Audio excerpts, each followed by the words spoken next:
On Instagram, this med spa promised clients radiant skin, friendly service, even a machine that they said could give toned abs. And for many patients, the hope for a fountain of youth. But now, prosecutors accuse this man, Joey Grant Luther, of injecting clients with counterfeit Botox, causing ailments from double vision to botulism.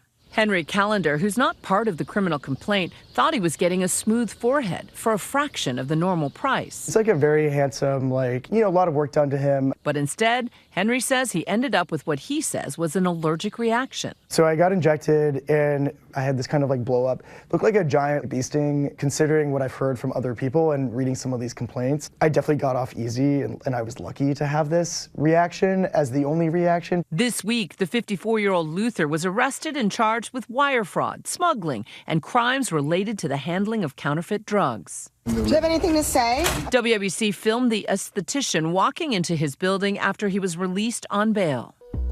What once was stigmatized by some has gone mainstream. Almost 5 million Americans got Botox in 2023, according to the American Society of Plastic Surgeons. I think I saw the biggest uptick in requests for Botox during the pandemic. When we were sitting at home during the pandemic, people were really glued to their cell phones, and they were really diving into social media. And as more and more Americans are getting Botox, counterfeit Botox is popping up across the country. My eyes were swollen and they were beet red, and it has not gone away to this day. That's what happened to Lori Reed in California, who says this is what she looked like hours after getting injections of what she thought were real Botox and filler. At first, I felt stupid. I felt like, how did I miss this? I felt like I looked like a monster. Back in New York, prosecutors claim Luther didn't even have the required state medical license to give Botox in the first place. It does vary state by state. In New York State, you have to be a doctor, so a physician, a surgeon, a dentist, a nurse practitioner, a nurse, or a physician assistant to legally practice Botox. The complaint alleges one victim began experiencing double vision, heart palpitations, and slurring of speech after visiting 3 hospitals. The complaint also says she was diagnosed with botulism toxin, a potentially fatal illness. When this client allegedly texted Luther about her symptoms, the complaint claims that Luther falsely responded that he injected Botox from Allergan, the name brand. If you're getting something that's actually not Botox, no one knows actually what is going into that mixture. If you have Botox that's counterfeit but it's too strong, you could get botulism, and that can cause all sorts of side effects in your body where the nerves are being paralyzed. Text messages included in the complaint appears to show Luther responding to many of his clients' concerns. In one instance, a client texted Luther in part, "I'm nervous, re my vision. It's been getting worse each day." And he allegedly reassured her, "It's very temporary." Another client texted him, "I have also started having a hard time swallowing. I have headaches, and it's hard to lift my head when I'm laying down. Have you heard of this reaction?"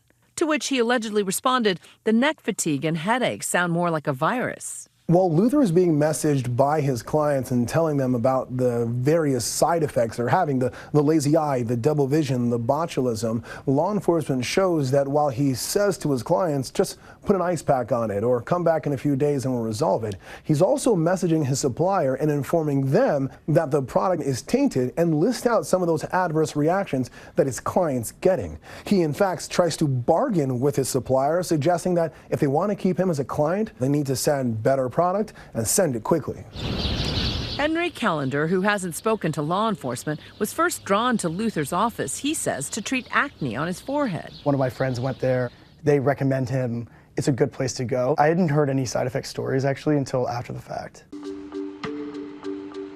Despite the office having no med spa signage out front, Callender thought the office looked normal enough. You walk into this office space, but it looks exactly like, a regular office. He had a room where he just administered Botox. He had Allergan, the Botox boxes for the legal for one of the main brands, and you're just assuming that this guy is, doing the correct thing. Plus, Callender said the treatment was a cheaper option. He was slightly cheaper. It was probably 20% cheaper than regular Botox. It was probably $400 a treatment. Botox is pretty expensive for a practice to take on, so if the price point seems too good to be true, probably is. Henry went to Luther a number of times for more than a year and experienced no issues. But he says there was one treatment that stands out. I went to his office, and he administered Botox, kind of like the normal treatment. And I had this like really big like blow up on my forehead. It was like that for about 48, maybe 24 to 48 hours. And I remember messaging his office because he had like an office text line. And I said, hey, something's wrong. Like, what do I do about this? Do I need to go to the doctor and like get treated? And he said, no, just like put a cold compress on it. An attorney representing Luther did not respond to requests for comment. But Henry says he's grateful he made it out without any severe health consequences. According to prosecutors, others were not so lucky. In December, the CDC issued a notice after more than a dozen people were hospitalized across the country. The CDC said that 17 people across 9 states suffered similar reactions to tainted or counterfeit Botox from people who either had licenses and did not administer the right product, or people who had no licenses at all. Lori Reed says this is what she looked like before she went to see a woman she thought was a nurse for Botox and filler. I'm a woman. I was getting older. I wanted Botox. I wanted to try what everybody was talking about. She went to a woman named Susan Tancredo for a few years and said sometimes the Botox worked, sometimes it didn't seem to, but the price was right. Nothing would prepare her for what was to come. My eyes were swollen and they were beet red, and it has not gone away to this day. So I text her and I said, what is wrong with my eyes? I just washed my face. It has been several years and Lori is still dealing with the consequences, getting several procedures to try and reverse the damage. For a while, I was very self-conscious. I wouldn't even date, so that sounds silly, but it did mess with me for a while because I felt like I looked in the mirror, and every time I looked in the mirror, I was just hideous. I felt like I looked like a monster.